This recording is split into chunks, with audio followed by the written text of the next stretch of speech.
بسم اللہ الرحمن الرحیم، حسبی اللہ و نعم الوکیل۔ جی پیارے دوستو، امید ہے کہ آپ خیریت سے ہوں گے۔ تو وی لاگ میں ایک دن نہیں کر سکا، کچھ مصروفیات تھیں جس کی وجہ سے وی لاگ نہیں کر پایا، لیکن یہ میں جو وی لاگ کرتا ہوں یہ وہی بات ہے کہ اقبال کا شعر آپ کی نظر کرتا ہوں کہ گرچہ بت ہیں جماعت کی آستینوں میں، اگرچہ بت ہیں جماعت کی آستینوں میں، مجھے ہے حکم اذاں لا الہ الا اللہ۔ کہ جو کچھ بھی ہے، اگرچہ ہماری ساری جماعت، ہم ارد گرد اپنے نظر دوڑا لیں، ہماری یعنی سیاسی جماعتیں دیکھ لیں، ہماری مذہبی جماعتیں دیکھ لیں، ہر جماعت جو ہے وہ ایک جگہ پہ آگے ٹوٹ جاتی ہے۔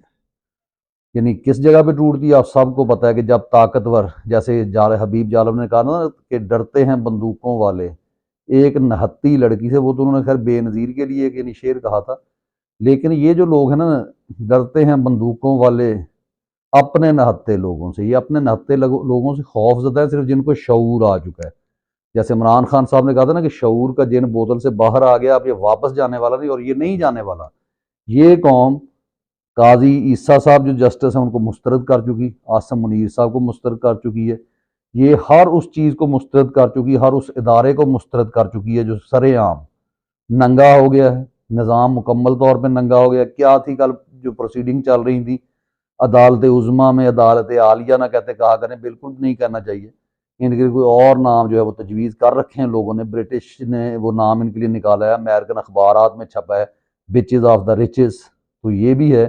پھر سائفر نے سارا کھیل جو ہے نا وہ کھول کے رکھ دیا ہے کہ ہمارے شہری جس کی یعنی پیسے کے اوپر یہ لوگ پلتے ہیں، ان کی کوئی بات جو ہے ان کو اچھی بات بھی وہ سمجھائے وہ ناگوار گزرتی ہے۔ یعنی آدم سواتی جیسے لوگوں کو، اعجاز امیر جیسے لوگوں کو جو کہ میراث ہیں اس قوم کی، وہ ان کو ننگے کر کے بھی مارتے ہیں، ان کو لٹکاتے بھی ہیں۔ لیکن جب ان کو ڈونلڈ لو جو ہے وہ یہ کتا کہہ کے بلاتا ہے، بلکہ کتا کا پلا کہہ کے بلاتا ہے، یا کہتے ہیں ڈاگی کہہ کے بلاتا ہے، جو سائفر میں انٹرسیپٹ والوں نے کھول کے رکھ دیا۔ عمران خان صاحب تو پھر چھپاتے رہے کہ صرف یہ کہتے تھے کہ سخت الفاظ استعمال کیے، لیکن ان کو غیرت نہیں آئی۔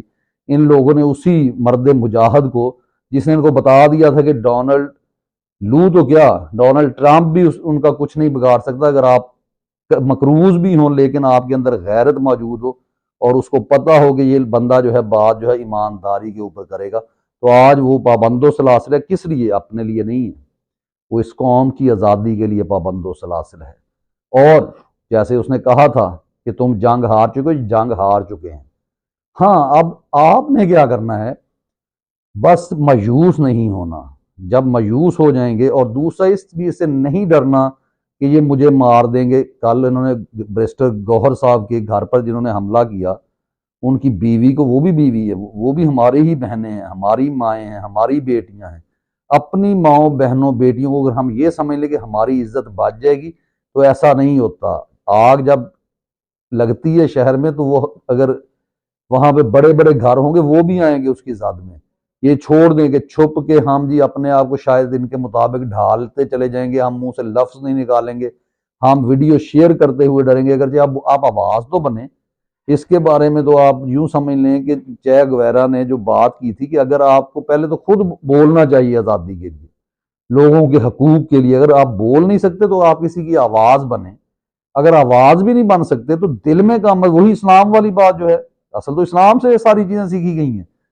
تو لیکن اگر آپ بالکل دوسروں کو بھی یعنی ڈرانے کی کوشش کرتے ہیں کہ یہ اٹھا لیں گے، ہماری ماؤں بہنوں کا کیا بنے گا، تو آپ کو کیا یہ پتہ ہے کہ اللہ کے نزدیک یہ جو رشتے ہیں، اللہ تعالیٰ نے قرآن میں واضح طور پہ فرمایا، جس آیت کا مفہوم ہے کہ اگر یہ تمہارے گھر بار، تمہاری حویلیاں، تمہارے رشتے جس میں تمہاری اولاد بھی آ جاتی، مائیں بہنیں سب آ جاتے، یہ تمہیں اللہ، اس کے نبی اور جہاز سے زیادہ عزیز ہیں، تو پھر مولانا اسرار صاحب، ڈاکٹر اسرار صاحب تو فرماتے ہیں کہ یعنی اس کا مفہوم یہی ہے کہ دفع ہو جاؤ، کہ تم پر اس انتظار کرو کہ اللہ اپنا فیصلہ صادر فرما دے۔ تو کیا ہم اس اللہ کی نہیں کر رہے؟ یعنی ہم اللہ تعالیٰ اس وقت جنگ جو ہے، اس وقت جو انتخابات ہونے جا رہے ہیں، وہ سمپلی آپ کو بتا دوں، کوئی اس میں منشور نہ نواز شریف صاحب دے پا رہے ہیں، نہ کوئی استحکام پارٹی کے پاس ہے۔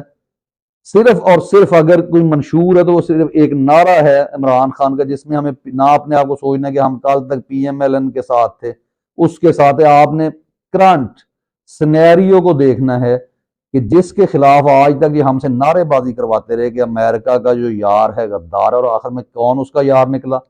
اسرائیل کے خلاف یہ ہمیں بتاتے رہے، اسرائیل کے خلاف جو راکٹ بنا تھا جس کی رینج اسرائیل سے بھی زیادہ تھی، اس کے اندر آتا تھا، اس کی رینج کس نے کام کی؟ اسلحہ کون بناتے ہیں؟ ٹھیک ہے، جو کہتے تھے کہ دشمن کے بچوں کو پڑھانا ہے، اور انہوں نے جو اپنے بچے تھے وہ عمار جیسے بیچارے تڑپ تڑپ کے مر گئے اپنے والد سے ملنے کے لیے، اور اس کو جو ہے انہوں نے جناب غدار وطن ڈکلیئر کیا گیا ہے۔ اور بہت ساری مثالیں میں اکثر دیتا رہتا ہوں، جتنے بار بار دہرانے کی ضرورت نہیں، جتنے لیڈ آپ میرے وی لاگز دیکھ سکتے ہیں۔ تو آپ نے اب کیا کرنا ہے؟ ایک تو مایوس نہیں ہونا، آپ نے ڈٹنا ہے، اپنے ووٹ کی آخر تک حفاظت کرنی ہے۔ نوجوان جو ہیں انہوں نے میسج کو پھیلانا ہے کہ جس اب انتخاب جس پہ لڑا جا رہا ہے کسی کو مس گائیڈ نہیں ہونے دینا آپ نے، اور جو کرنے کی کوشش پوری اپنی کوشش کریں گے، آپ نے ڈٹ کے کھڑے ہو جانا ہے۔ اور اللہ تعالیٰ قرآن میں اس کا بھی مفہوم ہے، فرماتا ہے کہ تم حق کے ساتھ کھڑے ہو جاؤ، یقیناً شکست جو ہے وہ تمہاری مخالف قوتوں کو ہوگی۔ اور یہ ایک فیصلہ ہے، اور یہ بھی فیصلہ ہے کہ جو طاقتور ہے وہ ہمیشہ طاقتور نہیں رہتا۔ تو یہاں پر بہرحال جو آج آپ سے ایک بات کرنی ہے، اس میں ہمیں جو بتایا گیا، یہ سیم جب فرینچ ریولوشن آیا تھا وہاں پہ 95% لوگ دن رات کام کرتے تھے، اور اس کے ٹیکس ان پہ جو لگتے تھے، یعنی حتیٰ کہ دفنانے تک کا ٹیکس ہوتا تھا۔ کوئی بندہ مر گیا اس کے لیے جگہ نہیں ملتی تھی پیرس میں۔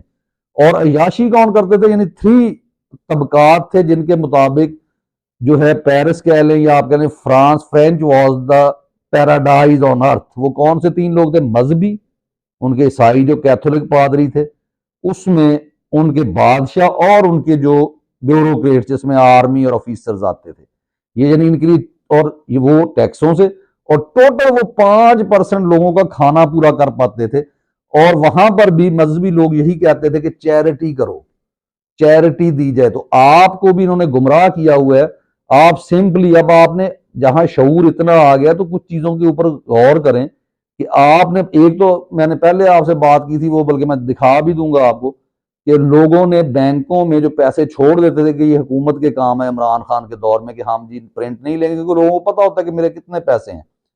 تو اب جو ہے لوگ دھڑا دھڑ پرنٹ ویسے نکال رہے ہیں کہ جو مرضی ہو جائے، ہم نے حکومت کو 1 روپیہ بھی نہیں دینا۔ ریمنٹنسز جو ہیں بیرون ملک اوورسیز کے ساتھ جو انہوں نے کیا ہے، اس کے بعد وہ بہت کم ہو گئی ہیں، مجبوراً لوگ بھیج رہے ہیں۔ اب جو ہے آپ نے سب سے بہتر یہ ہے کہ اس کو کوشش کریں کہ یہ تو چیز ہے، لیکن میں جس طرف ہم کو ڈس اوبیڈینس، وہ بات کی ابھی بات ہے، ابھی اور پلان آئیں گے، دیکھیں گے سارا کچھ ہے، یہ ان کو شکست دینا طریقے کے ساتھ، علم کے ساتھ، شعور کے ساتھ بھی موجود ہے، کیونکہ پھر آخری حال تو وہ خونی انقلاب رہ جاتا ہے۔ لیکن وہ خونی انقلاب تب آئے گا کیونکہ ہمارے ہی بھائی یہاں پہ کام کرتے ہیں، ہمارے ہی بزرگ اس میں فوج میں ہیں، ہمیں یہ فوج بہت عزیز ہے۔ چند کالی بھیڑوں کی وجہ سے ہم ان پر حملہ نہیں کریں گے۔ ہاں آپ یہ کریں، ایک جو میں بتا رہا ہوں کہ یہاں پہ ہر چیز کے پیچھے مافیا، ڈاکٹر جو ہے وہ لوگوں کے گردے تک بھیج دیتے ہیں، ڈاکٹر جو ہے وہ یہاں تک میڈیسن دیتے ہیں کہ یہ جو عورت ہے اس کو نارمل ڈلیوری نہ ہو، ایسی میڈیسن دی جائے کہ جس سے آپریشن ہو تاکہ پیسے بنے۔ تو ایک ایسا ملک جہاں پہ کسی کو کسی کا احساس نہیں ہے، وہاں پہ ابھی 90% لوگ موجود ہیں جو حق کے ساتھ کھڑے ہیں، یعنی میں ان کی بات کر رہا ہوں جو عمران خان کے سپورٹرز ہیں۔ تو آپ نے جناب یہ کرنا ہے، ایک تو یہ فقیر جو آپ کو نظر آتے ہیں یہ مافیا ہے۔ اللہ تعالیٰ نے فرمایا کہ سب سے پہلے اپنے جو رشتہ داروں کو دیکھو، اپنے بھائیوں کو دیکھو، ان کو دو پیسے۔ آپ کو چیریٹی کا بہت شوق ہے، آپ کریں، بالکل نہ رکے۔ اور جو فقیر ہیں یہ سب جھوٹے، ان کے لیے میں آپ کو باقاعدہ بتاتا ہوں، ہماری وہ رپورٹنگ درمیان میں رہ گئی تھی، میں نے پہلے بھی ذکر کیا تھا، ہمارے بندے زخمی کر دیے گئے تھے۔ ان کے پیچھے بڑے بڑے نام ہیں، ان کو باقاعدہ سکھایا جاتا ہے کہ آپ نے کیا ایکٹنگ کرنی ہے، اور ان کے لیے انہوں نے وہ کیا کہتے ہیں پروجیکٹر تک لگا کے ان کے سیشنز ہوتے ہیں۔ یعنی ایک آپ کو جنوبی پنجاب کا بندہ اگر لاہور کے پوش ایریا میں ملتا ہے، اگر آپ کو وہ جو ہے اسلام آباد کے I9 F8 F6 میں ملتا ہے، تو اس کا مطلب ہے، اور ان کو صبح گاڑیاں اٹھا کے پوائنٹس پہ بٹھاتی ہیں، اور ان کو بیسک ان کی جو کمائی میں سے صرف کھانا دیا جاتا ہے، باقی وہ تمام جو پیسہ ہے وہ پیچھے بیٹھی اسی ایلیٹ کلاس کو جاتا ہے۔ تو آپ کو یہ چیریٹی پہ لگا رہے ہیں، تھوڑا سا ان کی چیریٹی بند کریں، اپنے قریب ترین لوگوں کو دیکھیں جو آج کل کرایہ تک نہیں دے پا رہے، جو مجبور ہیں، جو بیمار ہیں، ڈھونڈ کر ان کو دیں، اور ان کا بالکل 10 روپے دینا بھی بند کریں۔ یہ کم از کم اتنے کروڑ لوگ ان کے آگے سوال بن جائیں گے ان کو ٹیکل کرنا مشکل ہو جائے گا. باقی انشاءاللہ نیکسٹ ویلاگ میں آپ سے ملاقات